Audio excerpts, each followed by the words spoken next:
Chapter 2. After a Suspect.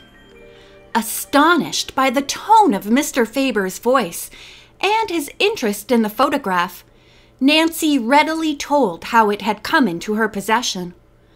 "Unbelievable," the antique dealer murmured. "You say this picture belongs to a young man named Francis Baum?" "I'm pretty sure it fell from his wallet," Nancy replied. "Please describe him," the shop owner pleaded. "Did Francis Baum bear any resemblance to the boy in this photograph?" "Why, no.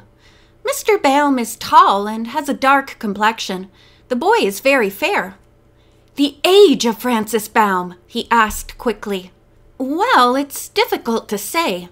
He might be in his late 20s, or possibly a little younger," Nancy replied. Nancy's curiosity had grown steadily as Mr. Faber queried her. She longed to ask a few questions of her own, but wisely waited. "You wonder perhaps why I ask you so much," he said. "The answers concern the happiness of Madame Alexandra, a royal lady indeed. You see, the boy in this photograph is her long-lost grandson." "Please tell me more," Nancy urged. "Years ago, when revolution came to their country, the little boy was taken away secretly by his nurse. His mother, father, sisters, the entire family, except the grandmother, perished at the hands of the enemy." "How dreadful," Nancy murmured. "Those were terrifying years," the antique dealer went on sadly. "Madame Alexandra, through the aid of loyal friends, escaped. Since then she has devoted herself to a search for her grandson." "The nurse has never been traced?" "It is believed that she came to America, but here the trail ends. If the grandson still lives, he must be 30 years old. You understand now how important it is that we find Francis Baum?" "Indeed I do," Nancy replied. "I'll gladly help you trace him." Nancy had inherited her love of mystery. She was the daughter of Carson Drew, a well-known lawyer who often handled criminal cases. Her mother had died when she was 3, and since then the Drews' home in River Heights had been managed for her and her father by capable Hannah Gruen. Nancy's first case was The Secret of the Old Clock, and her recent one, The Quest of the Missing Map. "Will Francis Baum be difficult to find?" the man questioned her anxiously.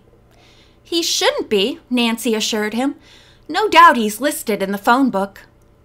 Acting upon the suggestion, Mr. Faber called to an assistant in the back room. He asked that the book be brought to him at once. Ivan, a young man with a pleasant grin, appeared with the directory. Unfortunately, Baum's name was not listed in it.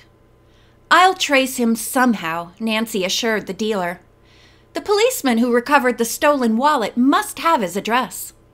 "If you find Francis Baum, I will reward you richly for the sake of my friend Madame Alexandra," the shopkeeper declared. "Oh, I don't want a reward," Nancy protested with a laugh. "I'll find him just for the fun of it, and to help Mrs. Alexandra." "But I will repay you in some way," the man insisted. "Maybe by obtaining a handsome gift for your father. A gentleman's box, perhaps?" "I'm sure he would like one." "That kind of box is something very special," said Ivan, grinning at Nancy.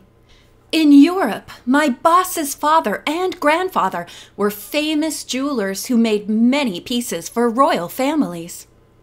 Mr. Faber's father once constructed a little train for a prince," Ivan went on. "The locomotive was of platinum, and the cars were gold. It ran, too." "Was Mrs. Alexandra's Easter egg made by your father?" Nancy asked. "Ah, so you have seen it," he commented. "Only the outside." "Madame Alexandra's Easter egg was indeed made by my famous father," Mr. Faber declared. It contains a most unusual object. You must ask her to disclose the secret." "I really don't know her well enough to do that," Nancy replied. "If you find her grandson, no favor will be too great to ask." The shop owner smiled. "Yes, you must see the wonderful contents of her Easter egg. The gift was presented to her by her son, the king." "A king?" Nancy repeated in bewilderment. "Then Mrs. Alexandra—" Mr. Faber looked a bit dismayed. "You did not know?" "I had no idea." "Madame Alexandra prefers that no special deference be shown her," Mr. Faber explained. "She does not mind if a few discreet people know who she is, but if her true identity became known to everyone, she would be subjected to the kind of publicity she wishes to avoid." "I understand. I'll do everything I can to help her," Nancy promised. A few minutes later, she left the shop, still excited by the amazing story Mr. Faber had told her. She went directly to police headquarters. To her disappointment, no record had been made of Francis Baum's address because he had got his wallet back immediately after it had been stolen. Chief McGinnis said he would instruct the officer who had seen Baum to be on the watch for him. Throughout the afternoon, she searched diligently for the mysterious stranger, making many inquiries. At length, weariness and hunger forced her into a snack shop not far from the river docks. "Finding Francis Baum isn't going to be as easy as I thought," she reflected, biting into a toasted cheese sandwich. Through a window, Nancy absently watched a ferry boat tie up at the dock. Passengers alighted, and others boarded the vessel. Suddenly, her gaze was drawn to a young man who looked familiar. The thief who had snatched Francis Baum's wallet! Nancy quickly paid her check and left the shop. As she gazed down the street, the young detective saw the man board the ferry. "There he goes!" she thought excitedly, then reflected. Or is he the man who was mistaken for the thief? Before Nancy could decide whether or not to follow him, the boat's whistle warned her that the ferry was about to leave. There was no time to think further. The man would escape if she did not act instantly. Running as fast as she could, Nancy reached the dock a moment before the gate closed. She hurriedly bought a ticket, then dashed aboard the crowded deck.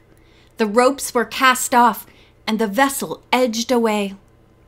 The young detective gazed about in search of her quarry.